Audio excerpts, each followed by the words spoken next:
Hey guys, what's up? It's Bibs07 here again, and welcome to another RuneScape 3 vlog here today. In this one, I'm going to be talking about my, my final thoughts, I guess, on the um, second Elite Dungeon, couple days after its release here. And I have done quite a few dungeons up to this point, or I guess probably not even considered quite a few, but I've done some at the very least. Just going to be doing my Slayer task in this video, so you guys can watch that if you want, but the reason I'm killing the stupid crocodiles is because I just want to get their soul out of the way, and these things are really annoying to kill. You can't really aggro pot them effectively, in my experience, unless you're going to be eating a shitload of food, which I guess I could do, but I'm not really trying to do that right now. Hopefully I can get their soul before too long, though, because they are really annoying to kill. But either way, let's get into talking about the Elite Dungeon. So, overall, let's check my beast log here. I have done 6 solo dungeons and 2 group mode dungeons, and I have to say right off the bat, I am pretty disappointed once again with the group mode loot. I didn't get any energies from those 2 duos, and it's just kind of like, I don't know, I wish they would have improved it at least a little bit for the loot, but I mean, I'm not sure what else they could have changed exactly. I'm wondering if the codexes are the same price in the duo, or not the same price, the same drop rate in duo and trio as it is in solo.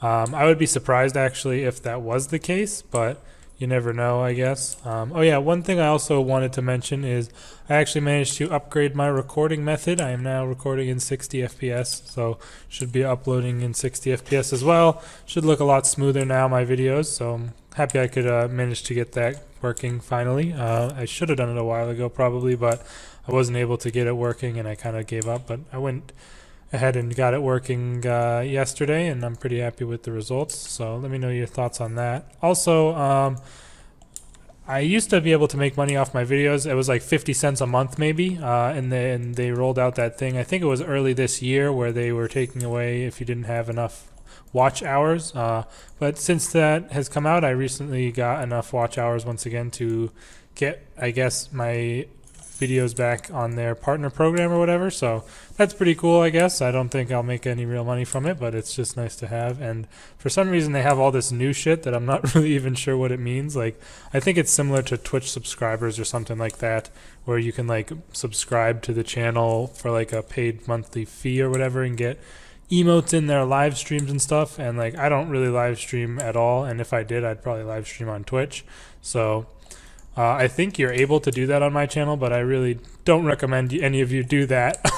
It's just, I'm sure nobody would, pay a subscription for my channel anyways, but I don't even have any like the subscriber emote thing or like any of the emotes uploaded. I don't have any available, so if you want to waste your money, you can do that, but I would not recommend it. I don't even have any of that stuff uploaded, but if people actually did do it, I probably would get some stuff uploaded for it. But either way, I have all my YouTube partner privileges back once again, so that's kind of one of the reasons I sort of was motivated to improve my videos a little bit by making them 60 FPS here.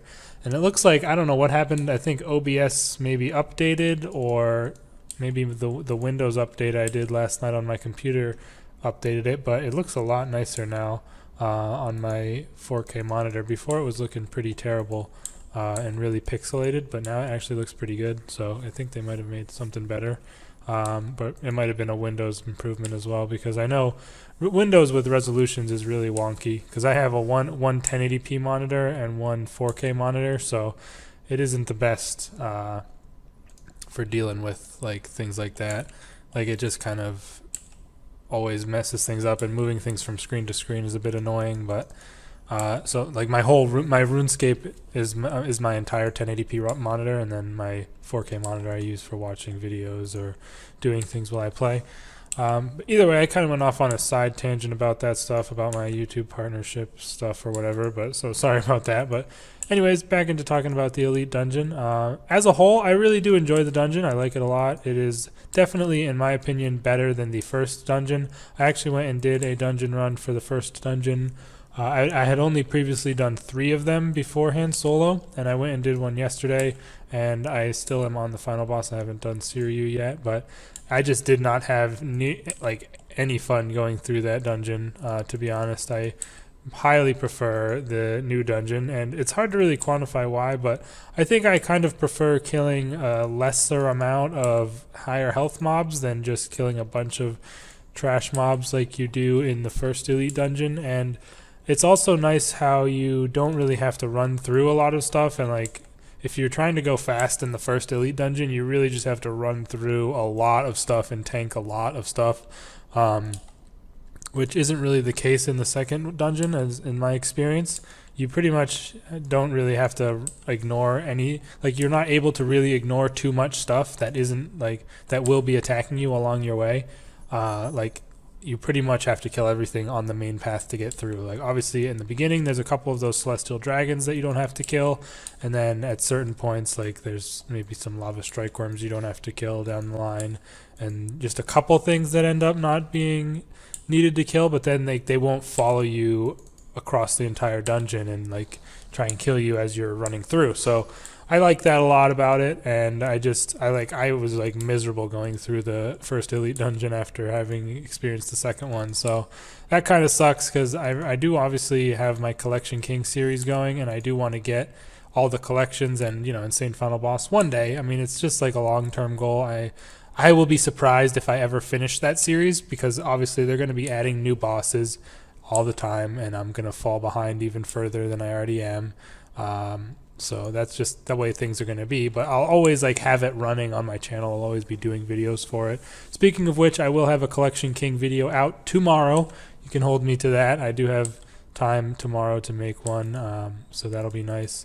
I just need to edit and commentate over some clips, of course, so it doesn't take like an inordinate amount of time, but I do like the Collection King, and it is probably the series I do the most editing for.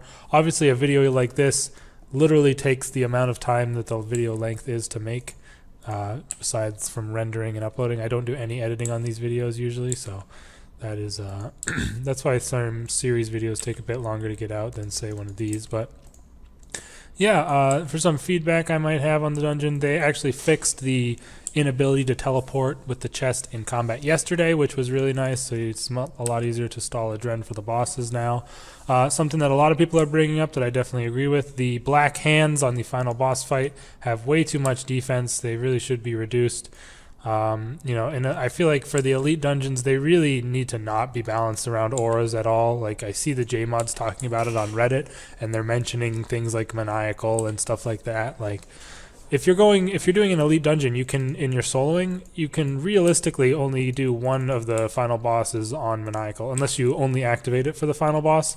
Then you can probably get through the whole dungeon again and fight the boss again before your Maniacal runs out. But still, only 2 kills per hour if you're using a Maniacal. Like that's, and it just seems like it would feel like kind of a waste doing that and having to have Maniacal to get a decent hit chance on the black hands. So I definitely think they should reduce the defense of those, at least in solo. I mean, I'm not sure too much about the group mode. I don't really like doing the group ones, solely due to the fact that obviously the loot is way worse. But I mean, maybe in the future they will fix that, or maybe not. But for the time being, the only reason I will do group mode is just to do some like fun speedrun attempts with like my friends or something. And obviously I do need to get 100 KC in normal mode eventually. It's kind of weird with these Elite dungeons, like, because your solo KC counts for hard mode kills, and usually for pretty much every other boss that has a hard mode version, if you're going for Insane Final Boss or anything like that, you pretty much will most of the time just do like the 100 hard mode kills and then be done with it. But this one it's the other way around. Like you want to get those normal mode kills done and out of the way, so you don't have to deal with doing those anymore and getting the worst loot. But like I said multiple times I leveled up my worker district. Cool. Like I said multiple times in my video about the dungeon on Monday where I ran through it, I really enjoyed the theme of the dungeon. I like the dragons and stuff. It's just really cool. And I honestly really enjoy the way that they did the gemstone dragons with the Slayer XP, because to my knowledge there's only 3 Hydrix dragons in the dungeon, and 2 of them you walk past if you're going through it fast, and then one of them is like kind of cordoned off to the side. I think you have to kill an Onyx Dragon or two extra to get to it. And they are insanely good Slayer XP. They're like they're 17k Slayer XP each as a baseline. So say you're going through it and you have a Gemstone Dragons task, you're going to rack up a lot of Slayer XP from killing all the Gemstone Dragons in there. So I will definitely 100% be doing all of my Gemstone Dragon Slayer tasks within the Elite Dungeon because they are insane XP. And on top of that, I'll be working on my collection series. I'm working on Insane Final Boss. And also, I could, potentially get some better loot than doing, the regular Gemstone Dragons. Like I thought they were good XP, but these things are on a whole nother level. But it is kind of balanced because you can only kill, like I said, I think it's 3 of the Hydrix Dragons per dungeon, and then there's quite a few Dragonstone Dragons, and then there's, I'm not 100% sure how many Onyx Dragons, but in between the amount of Dragonstone and Hydrix, pretty much. But I love that a lot about it. It's a really cool addition, like that you might not think of initially. Also, the final boss counts as a Gemstone Dragon.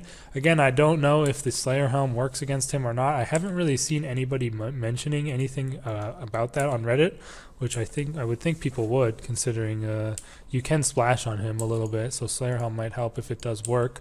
But I'm not sure how much Slayer XP he gives. I think it is a ton because I was watching back the end of the fight from my video on Monday, and it had it was like just over 100k XP drop.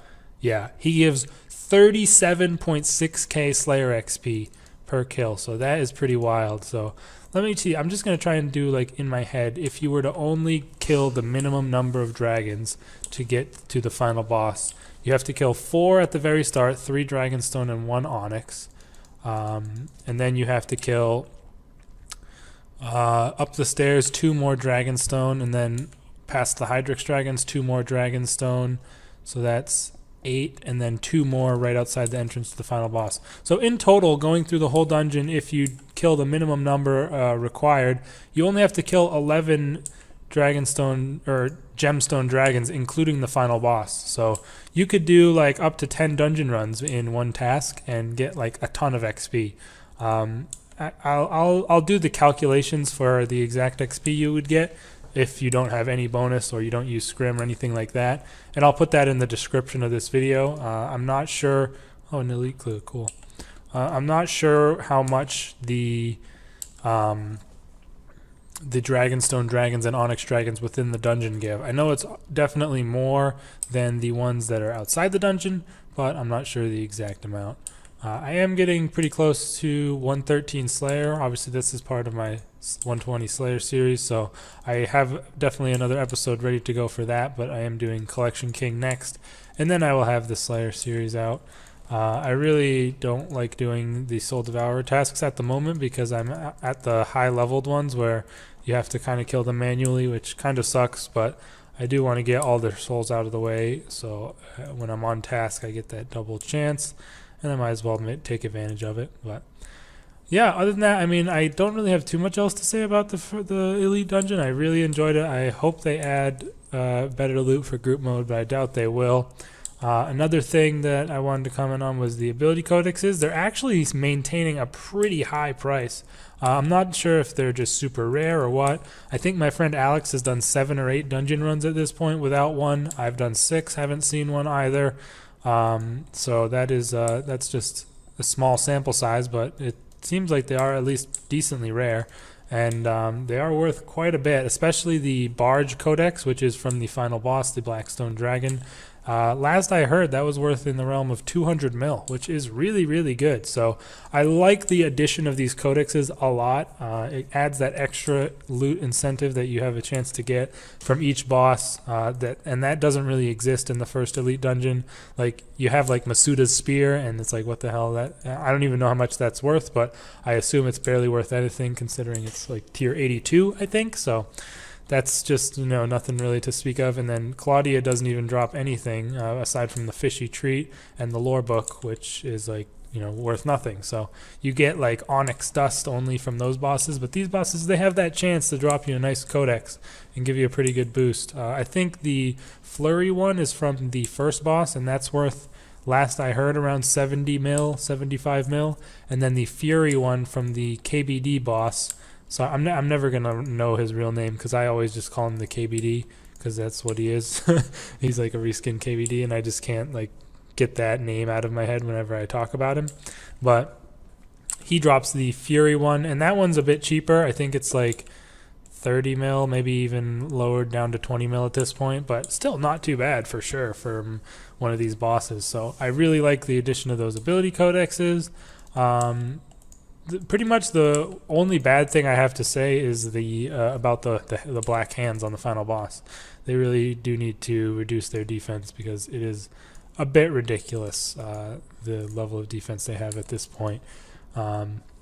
But yeah, other than that, I mean, the final boss is a bit anticlimactic, a bit lame. I really, well, actually, there's one other thing. I really don't like the part where he flies up in the air and you literally just have to run around for like a good minute or so. It's probably not that long, but like a good 30 seconds at the very least. You just have to run around. You know, and it's not even like you're really avoiding stuff. Like the flames move extraordinarily slowly, and they're really not hard to avoid at all if you're paying any sort of attention. So I really hate that section. Just seems like a pointless addition to make the fight longer, which I don't think was necessary.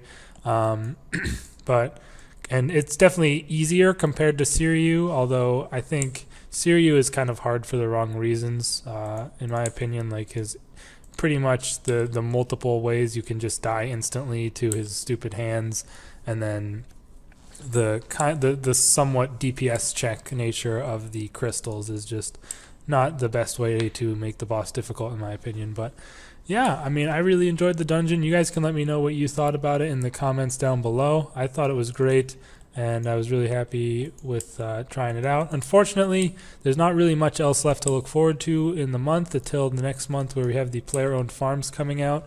But I don't know. Hopefully the Elite Dungeon will tide people over. And it's pretty decent money at the moment. As far as I know, the Ancient Energy or Draconic Energy was going for around 400k, 400 to 450 last I checked. So that is pretty good, although it means that the set of Tier 92 Tectonic is in the realm of 400 mil or so, I think. So it's a bit ridiculous. You need, I think, 840 energy to make the full set of Elite. So, you know, do the math there. It is quite expensive. The Ancient Scales from the first dungeon, I'm getting a lot of keys to the crossing this task.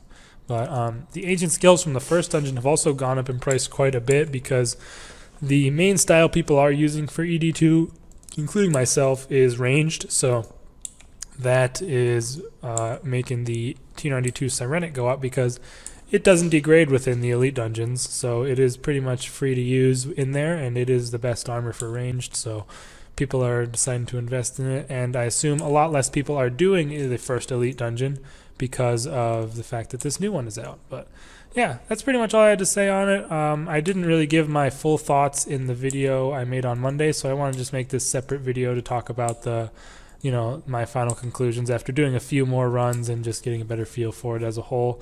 I really enjoyed it. Let me know your thoughts in the comments down below, and I will see you guys in the next video for the Collection King tomorrow. Peace out.